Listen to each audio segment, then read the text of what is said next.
আসসালামু আলাইকুম প্রিয় দর্শক। আজকে ঢাকা শহরে তিনটা প্রোগ্রাম একসাথে চলছিল। ছাত্র দলের একটা প্রোগ্রাম, সেটা জুলাইকে কেন্দ্র করে তাদের এই প্রোগ্রাম। আর তারপরে এনসিপির অন্যতম সমাবেশ, যেটাকে তারা এই 64 জেলায় ডাক ডোল পিটিয়ে সেই সমাবেশের জন্য বলছিল। এখান থেকে তারা ইশতেহার ঘোষণা করবে, ইশতেহার ঘোষণা করছেও।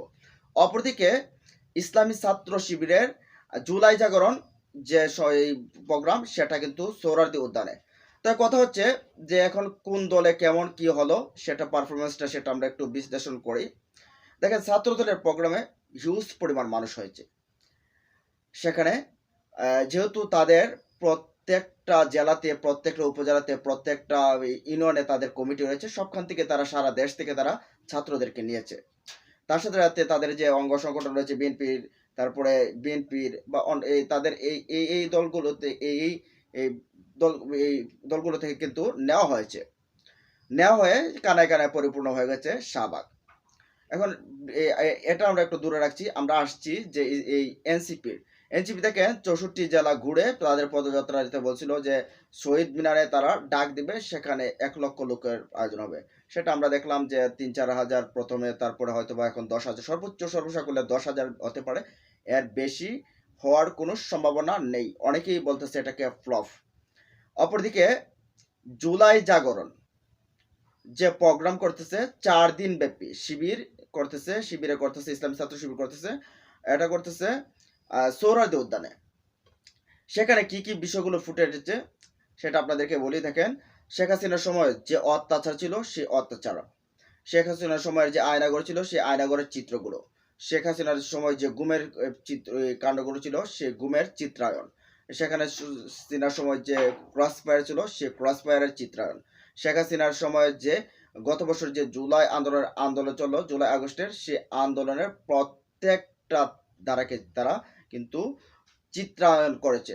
সেখানে রিক্সাওয়ালার সেলুট বলেন, তারপরে ট্যাঙ্ক থেকে এই ফেলে দেওয়া, এই এপিসি থেকে ফেলে দেওয়া এই শহীদকে বলেন, তারপরে আবু সাইদকে বলেন, মুগ্ধকে বলেন, এরকমভাবে অনেক অনেক অনেক চিত্রায়ন তারা করেছে, যেন সেই জুলাইটাকে তারা যেন ফিরে আনছে। এখানে বলতে গেলে জুলাইটাকে তারা সেখান থেকে যেন তুল দিয়ে নিয়ে আসছে।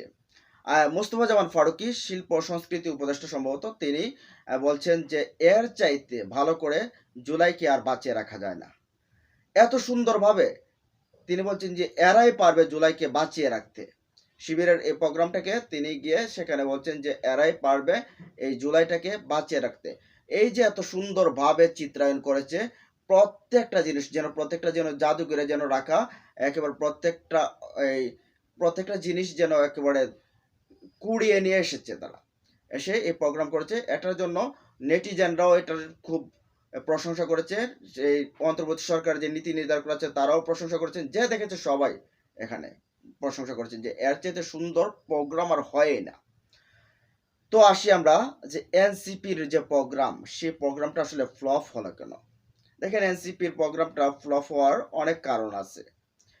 এর ভেতরে তাদের আসলে লোকবল কম, তারা নতুন দল, এমনভাবে বেশিরভাগই ছাত্রের বাইরে তেমন কোনো আসলে তেমন মানুষও তাদের সাথে নেই, যার কারণে কম। কিন্তু সবচেয়ে বেশি বিষয়টা হচ্ছে যে, আচ্ছা বলতে পারেন যে তাদের সাথে লোক নেই, তাদের কর্মী কম, সবখানে কমিটি দেওয়া হয় নাই, কিন্তু জুলাই পদযাত্রায় প্রত্যেকটা জেলাতে উপচে পড়া ভিড় কেন ছিল?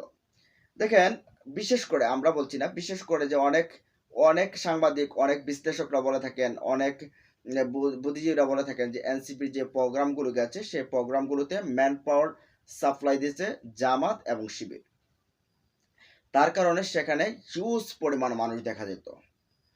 আর যখন ওই জামাত শিবির সেখান থেকে তাদের কাছ থেকে একটু সরে গেছে, আপনারা জানেন যে ওই যে নির্বাচন কমিশন যখন ঘেরাও দিতে গেছিল, তখন দেখতে পারছিলেন যে কি অবস্থা।